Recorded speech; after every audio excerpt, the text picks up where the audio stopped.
This is a summer to remember. 20 counties in West Virginia, along with 2 in Ohio, have been designated as a natural disaster area. As the worst drought in 25 years continues, we're here at Summersville Lake. A special edition of Eyewitness News, the Drought of 2024, starts right now. Eyewitness News at 6 starts right now.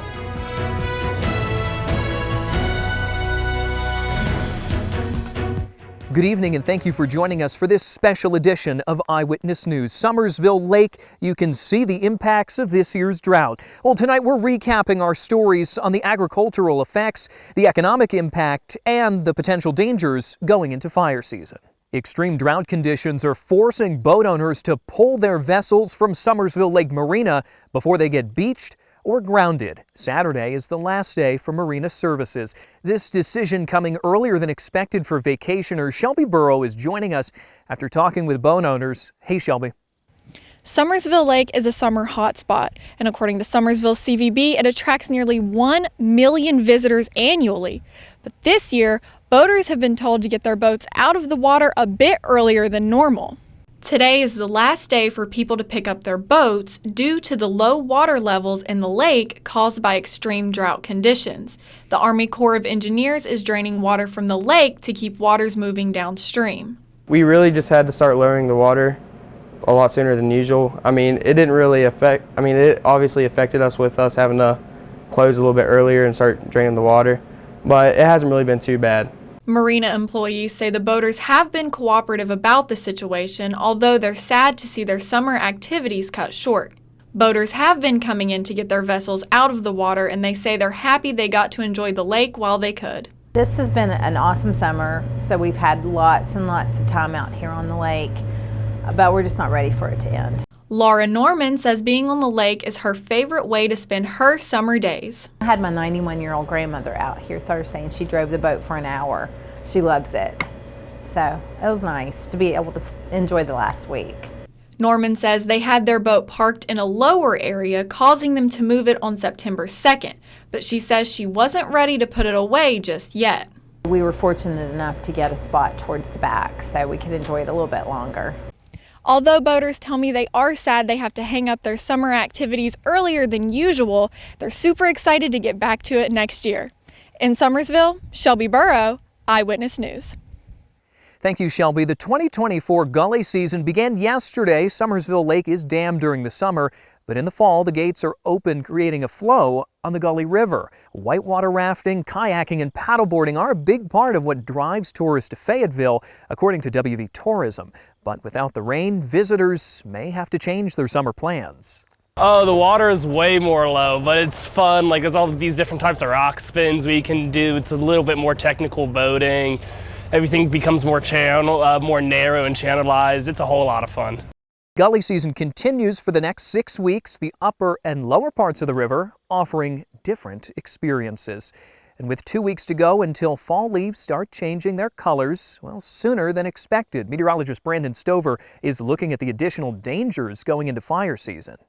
We've seen one of the worst droughts in years across West Virginia and also parts of Ohio. The latest drought monitor shows extreme to even exceptional drought conditions. Not only has it been devastating to farmers, but it's also causing some unusual things to happen. These trees should still be mainly green, but it's looking more like October instead. And here's the thing, they started to change as early as July. The trees are simply thirsty. Since May, Charleston has been 5 inches below their normal rainfall, while Huntington has been over 4 inches below. That lack of rainfall especially hurts during the summer when we typically see most of our rain. Plus, the hot sun zaps even more moisture out of the ground. The result? Trees aren't producing as much chlorophyll. That's what makes the leaves green. With less green, antioxidants in the leaves are seen more instead. These compounds can take on the form of yellow, orange, and red. Unfortunately, during a severe drought, the color usually isn't as bright, and the peak foliage doesn't last as long. In fact, since the leaves aren't as healthy due to a lack of moisture, they tend to become brittle and fall off the trees early and often. This can set the stage for an early fall fire season, which will likely be intense this year due to a few reasons. First, we had a fairly wet spring. This means more plant growth.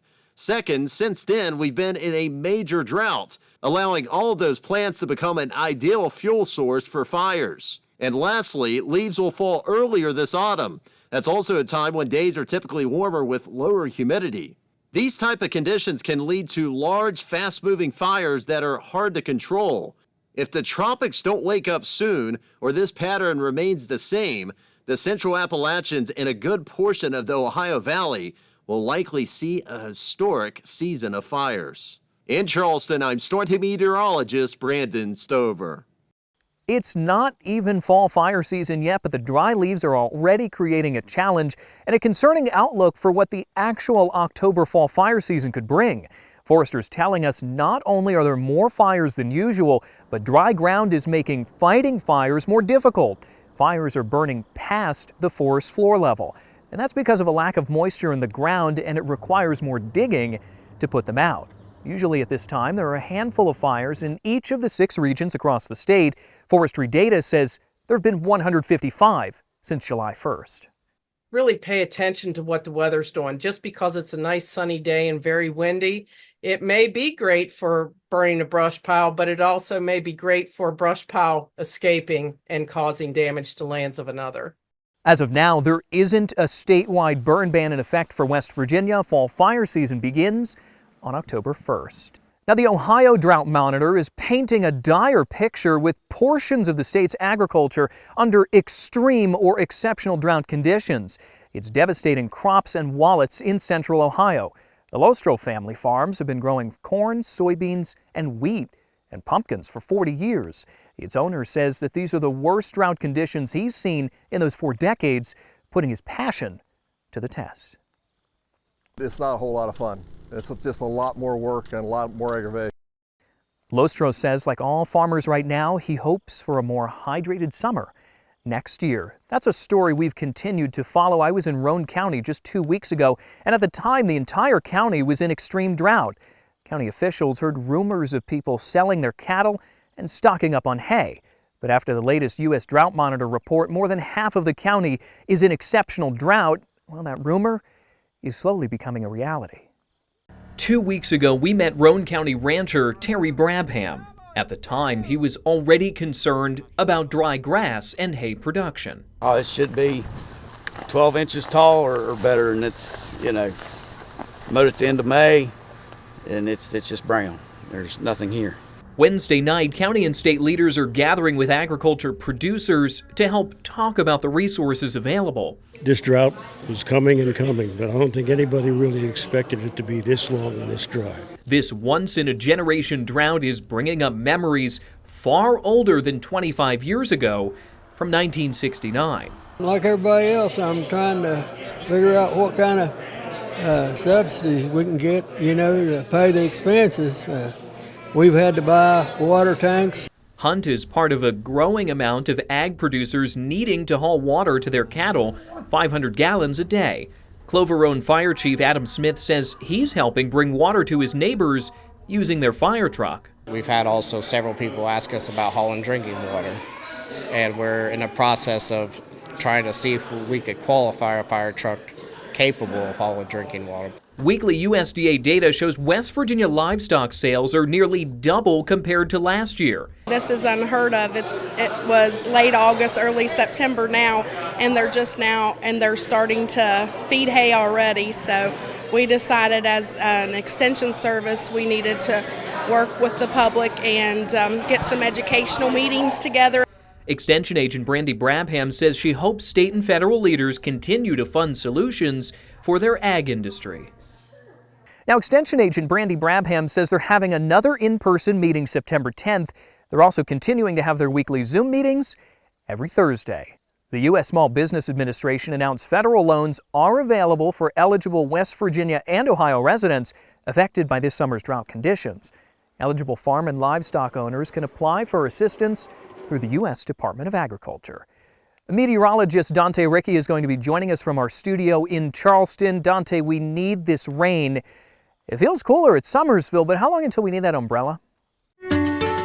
Well, Daniel, unfortunately, that next rain chance could be a long time from now. Into the next week, minimal, if not any opportunities for rain. That's an issue around here with this ongoing exceptional drought situation for parts of the region. The tropics still very quiet. There's a couple disturbances, though, that may get more active into the Atlantic as we head into the coming days. But unfortunately, this does mean a worsening fall fire forecast. In fact, this could shape up to be a very severe fall fire season in previous history as well. Now, after a couple of cool mornings, we'll eventually get back into that hot and dry weather pattern by the middle of the week without a lot of moisture. But our long-range rain chances, well, they don't look very good. This is below normal potentials here, and it's going to take significantly above normal rain chances to even knock a dent in the drought and not even completely get rid of it.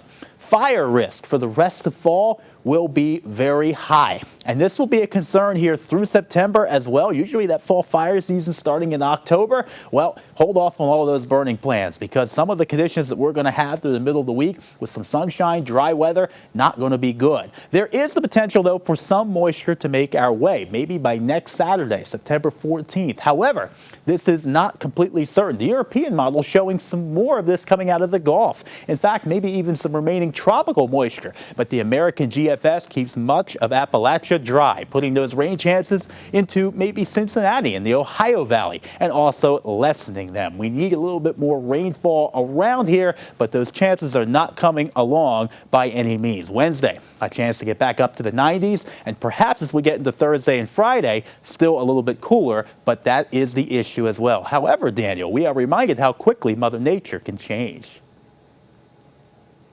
Yeah, about this time last year, flash flooding caused damage for parts of Kanawha County, forcing people from their homes. Fortunately, no one died, but the impacts were life-changing for some. And we're recapping what we learned to help understand how a serious situation can still happen in the dry weather pattern this September. August 28th of 2023 is a day many eastern Kanawha County residents want to forget. The atmosphere was juiced for flash flooding, with a flow of tropical moisture converging right over the Kanawha Valley. This was primed for thunderstorms to form, but the boundary provided no steering winds for the storms to move. Rainfall rates were incredible, with estimates by radar of over 9 inches of rain in Mammoth. Along with 6 inches observed rainfall in Slaughters Creek, the excessive runoff led to considerable flash flooding, damaging homes and properties in the Cedar Grove, Chesapeake, Marmet, and Bell communities of eastern Kanawha County. This past January, President Biden approved a FEMA disaster declaration to supplement the recovery efforts from August's flooding. County Emergency Management Director C.W. Sigmund told me that the funding was crucial for many residents of Kanawha County. There was 250 registrations with FEMA. That's a lot. And the records we picked out this morning was over $1 million was paid out in Kanawha County to individual assistance and for our debris pickup. Alerting the public is critical to saving lives, especially in the rural communities of eastern Kanawha County. And there's many ways that you can stay informed when disaster strikes. If you notice, when you drive up Fields Creek, for example, you lose phone coverage. You don't drive very far up at all, you lose phone coverage. So we have a lot of systems out there that can alert your phones, like the wireless emergency alert, various apps from the TV stations have good apps that people can use and get warning. In an ongoing drought season, flash flooding is still possible. The soil can only absorb moisture so quickly in these very dry conditions. However, a bigger problem may be forming. Leaves and debris falling from trees and plants during a drought can quickly clog storm drains. If left unattended, ponding of water can occur within these areas of poor drainage very quickly and even prevent the floodwaters from receding. And the follow-up on that, after that flood, when we had some high water up there, we actually drove up there at 2 o'clock in the morning just to keep an eye on it. We were up there with the Chesapeake Fire Department just kind of keeping an eye on it just in case, not taking any chances. So we got a little heightened sense of alertness there to that area because of the flooding. Always have a way to receive severe weather alerts and be prepared to move to higher ground if a flash flood warning or emergency is issued for your area. Proper preparation will be key to saving lives and keeping you and your entire family safe when that next severe weather event strikes. I'm meteorologist Dante Ricky. Dante, thank you. Valley communities often see firsthand how quickly water can rise, and as the leaves fall, We'll work to find you answers. This concludes our coverage from Summersville Lake. Stay safe and good night.